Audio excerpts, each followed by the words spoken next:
Bayangkan perusahaan besar yang kampanye tentang lingkungan, tapi diam-diam merusak ekosistem. Itulah paradoks CSR yang akan kita bahas. Halo semuanya, pada kesempatan ini saya, Mary Yulistiani, akan mempresentasikan materi bab 12 dari buku Komunikasi Korporat tentang tanggung jawab sosial perusahaan atau yang kita kenal dengan istilah CSR, ESG, maupun TJSL. Saya akan membahas konsep dan regulasinya di Indonesia sampai bagaimana praktiknya di dunia nyata. Kita akan membahas 8 pokok bahasan, mulai dari definisi CSR, ESG, dan TJSL, lalu sejarahnya, 3 pilar ESG, regulasi TJSL di Indonesia, dilema dalam praktik CSR, studi kasus dari perusahaan-perusahaan besar, kritik terhadap CSR yang hanya jadi pencitraan, sampai bagaimana masa depan ESG di era teknologi. Apa itu CSR, ESG, dan TJSL? CSR atau Corporate Social Responsibility adalah konsep yang paling lama. Ini adalah komitmen sukarela perusahaan untuk memberi dampak positif pada masyarakat dan lingkungan. Di luar kewajiban hukumnya, lahir dari gagasan Howard Bowen pada tahun 1953. ESG adalah evolusi dari CSR yang lebih modern dan terukur. Singkatnya, environmental, social, dan governance. Bedanya dengan CSR, ESG ini bukan hanya soal berbuat baik, tapi soal bagaimana perusahaan dikelola secara bertanggung jawab dalam 3 dimensi. Dan ESG ini yang dipakai investor global untuk menilai resiko jangka panjang sebuah perusahaan. Sedangkan TJSL atau tanggung jawab sosial dan lingkungan adalah istilah resmi dalam hukum Indonesia. Ini pada dasarnya CSR yang sudah diklasifikasi menjadi kewajiban hukum melalui Undang-Undang Nomor 40 Tahun 2007. Jadi kalau kita sederhanakan, CSR itu konsep moral, ESG itu alat ukur modern, dan TJSL itu kewajiban hukum di Indonesia. Sekarang kita lihat bagaimana CSR berkembang dari waktu ke waktu. Dimulai tahun 1953, seorang ekonom bernama Howard Bowen menulis buku Social Responsibility of the Businessman. Inilah yang menjadi cikal bakal CSR secara akademik. Ia menyebut bahwa pengusaha punya tanggung jawab kepada publik, bukan hanya pemegang saham. Kemudian tahun 1979, Archie Carroll memperjelas konsep ini dengan piramida CSR-nya, bahwa tanggung jawab perusahaan itu bertingkat. Tahun 1987, PBB melalui Brundtland Report memperkenalkan konsep pembangunan berkelanjutan. Titik balik besar datang tahun 1998 ketika John Elkington memperkenalkan triple bottom line, profit, people, planet. Inilah yang menjadi fondasi ESG yang kita kenal sekarang. Di Indonesia, tahun 2007 menjadi tonggak penting ketika Undang-Undang Nomor 40 Tahun 2007 mewajibkan TJSL secara hukum.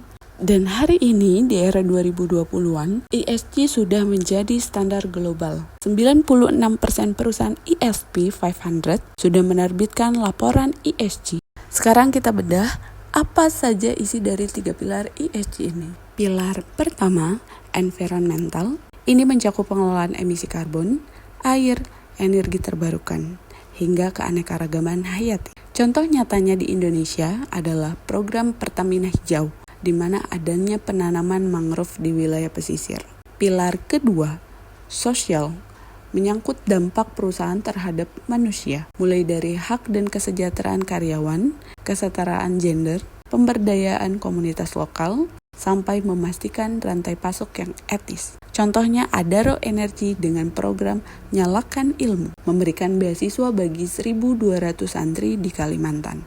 Pilar ketiga, governance atau tata kelola, menyangkut bagaimana perusahaan dikelola secara internal, transparansi, anti korupsi, independensi, Dewan Komisaris, sampai perlindungan hak pemegang saham. Ketiga pilar ini tidak bisa dipisahkan. Perusahaan yang serius dengan ESG harus kuat di ketiganya.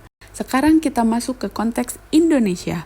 Menariknya, Indonesia termasuk negara dengan regulasi CSR atau TJSL yang paling ketat di Asia. Regulasi utamanya adalah Undang-Undang Nomor 40 Tahun 2007 tentang perseroan terbatas, yang secara eksplisit mewajibkan perusahaan yang bergerak di bidang sumber daya alam untuk menganggarkan dan melaksanakan TJSL setiap tahun. Ada juga Undang-Undang Nomor 25 Tahun 2007 tentang penanaman modal yang mewajibkan investor untuk menjaga lingkungan dan memberdayakan masyarakat lokal. Serta Peraturan Pemerintah Nomor 47 Tahun 2012 mengatur teknisnya, tata cara, pelaporan, dan sanksi bagi yang tidak patuh. Dan untuk BUMN, ada program khusus bernama PKBL atau Program Kemitraan dan Bina Lingkungan yang mewajibkan BUMN menyisihkan sebagian labanya untuk memperkembangkan UMKM dan bina lingkungan komunitas sekitar. Ini salah satu konsep yang paling menarik dalam bab ini.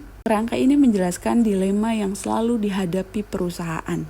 Seberapa jauh harus bertanggung jawab secara sosial, sementara tetap harus menguntungkan pemegang saham. Martin membagi aktivitas CSR ke dalam 4 kuadran.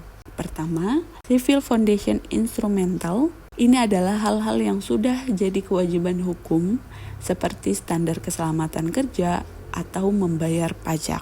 Kedua, Civil Foundation Intrinsic. Nilai moral yang sudah jadi norma industri tanpa perlu dipaksakan hukum, seperti larangan kerja paksa. Ketiga, Frontier Strategies. CSR yang dilakukan karena menguntungkan reputasi dan bisnis. Contohnya, program Santri Indigo Telkom yang meningkatkan literasi digital sekaligus membangun loyalitas merek. Keempat, Frontier Struktural. Inovasi CSR yang awalnya sukarela lalu diadopsi luas hingga akhirnya jadi standar atau kewajiban baru.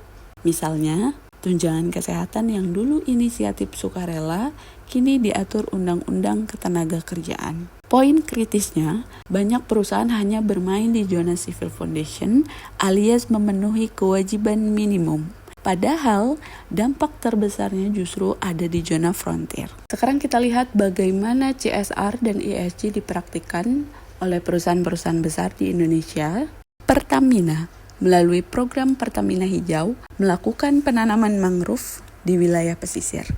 Program ini tidak hanya menjaga ekosistem pesisir, tapi juga memperdayakan komunitas nelayan setempat. Selanjutnya, Astra International menanam 3,5 juta pohon yang mampu menyerap 84.000 ton karbon dioksida per tahunnya. Program ini melibatkan karyawan, komunitas, dan alam secara integratif.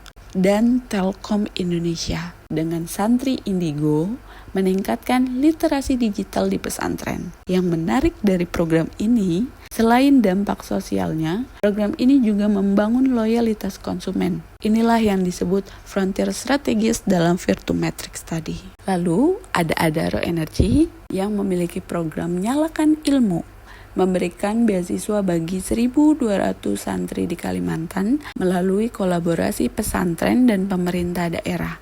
Ini contoh bagaimana pilar sosial dijalankan dengan menyentuh komunitas yang paling membutuhkan. Untuk perspektif global, kita lihat Microsoft sebagai contoh best practice yang paling ambisius. Microsoft mendeklarasikan akan menjadi karbon negatif pada tahun 2030.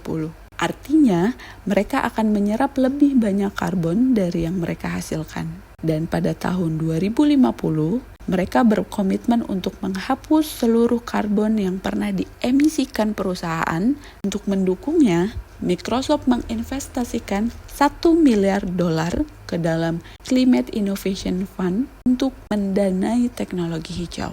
Dampaknya luar biasa. 60% perusahaan Fortune 500 mengikuti jejak Microsoft. Ini membuktikan bahwa kepemimpinan satu perusahaan bisa mendorong transformasi seluruh industri. Dan tentu, Microsoft juga menggunakan AI untuk mengoptimasi konsumsi energi di seluruh operasional globalnya. Nah, ini bagian yang paling kritis dan perlu kita renungkan bersama. Buku ini mengangkat fenomena yang disebut philanthrocapitalism, di mana perusahaan besar menggelontarkan dana CSR besar-besaran Tapi di sisi lain praktik bisnis intinya tetap merusak lingkungan. Inilah yang disebut greenwashing. Contoh yang paling nyata adalah industri fast fashion. Mereka gencar kampanye daur ulang, kampanye sustainability, tapi faktanya 93% bahan baku mereka tetap sintetis baru. Ada kontradiksi besar antara narasi dan juga praktiknya. Ini menciptakan paradoks CSR. Di satu sisi perusahaan mengklaim berdedikasi pada berkelanjutan, di sisi lain praktik bisnis intinya tetap eksploitatif. CSR yang autentik adalah ketika program sosial dan lingkungan benar-benar selaras dengan strategi bisnis inti perusahaannya. Bukan sekedar program tahunan untuk mengejar citra baik, pelaporan dilakukan secara transparan, diverifikasi secara independen, dan dampaknya terukur dalam jangka panjang. Untuk memperkaya pemahaman kita, berikut beberapa jurnal relevan yang mendukung materi bab ini. Pertama, penelitian Awanda dan Bayangkara tahun 2025 yang meneliti program ESG Unilever dan Pertamina. Hasilnya menunjukkan bahwa ESG yang dijalankan dengan baik terbukti memperkuat reputasi dan nilai perusahaan jangka panjang. Yang kedua, penelitian Durlista dan Wahyudi tahun 2023 meneliti mengenai perusahaan-perusahaan pertambangan di BAI, menemukan bahwa biaya lingkungan berpengaruh positif signifikan terhadap nilai perusahaan. Menariknya, skor ESG sendiri tidak secara langsung berpengaruh. Artinya, implementasi nyata lebih penting dari sekedar angka skor. Ketiga, penelitian Vina dan Kartika tahun 2023 membuktikan bahwa CSR Pertamina yang konsisten terbukti meningkatkan citra dan kepercayaan publik. Dan yang terakhir, penelitian Rafif, Ricky, serta Yosef pada tahun 2025 membandingkan ESG Indonesia dengan Singapura. Perusahaan Singapura unggul dalam tata kelola, sementara Indonesia lebih kuat di dimensi sosial dan komunitas. Terakhir, kita lihat ke depan bagaimana masa depan CSR dan ESG. Ada 3 tren besar yang diidentifikasi buku ini. Pertama, kolaborasi multi-stakeholder. Dalam McKinsey pada tahun 2023 menunjukkan 73% perusahaan global kini mengalokasikan anggaran ESG melalui kemitraan antara korporasi, pemerintah, LSM, dan komunitas karena isu sosial dan lingkungan terlalu kompleks untuk diselesaikan sendirian. Kedua, AI for ESG. Pasar teknologi AI khusus untuk kebutuhan ESG diproyeksikan mencapai 15 miliar dolar pada tahun 2025. Ketiga, fakta bahwa 96% perusahaan S&P 500 sudah lapor. ESG menunjukkan ini bukan lagi tren, ini sudah jadi standar bisnis global. Namun ada tantangan besar yang tidak boleh diabaikan, terutama di Indonesia. Jadi, dari materi ini. Pertama, CSR bukan lagi pilihan. Di era modern, tanggung jawab sosial perusahaan adalah keharusan strategis, bukan sekedar filantropi atau kewajiban hukum semata. Kedua, ESG adalah bahan bisnis modern. Investor, konsumen, dan regulator global kini menilai perusahaan melalui lensa ESG. Perusahaan yang tidak beradaptasi pasti akan tertinggal. Ketiga, regulasi Indonesia sebenarnya sudah cukup kuat. Undang-Undang Nomor 40 Tahun 2007 menempatkan kita di antara negara dengan regulasi CSR terkuat di Asia. Yang perlu diperkuat adalah implementasinya. Dan keempat, kita semua harus waspada terhadap greenwashing. CSR yang autentik harus selaras dengan strategi bisnis intinya, bukan sekedar pencitraan. Dampak nyata adalah satu-satunya ukuran keberhasilan. Ini adalah daftar referensi yang menjadi sumber materi presentasi ini. Saya ucapkan terima kasih. Wassalamualaikum warahmatullahi wabarakatuh.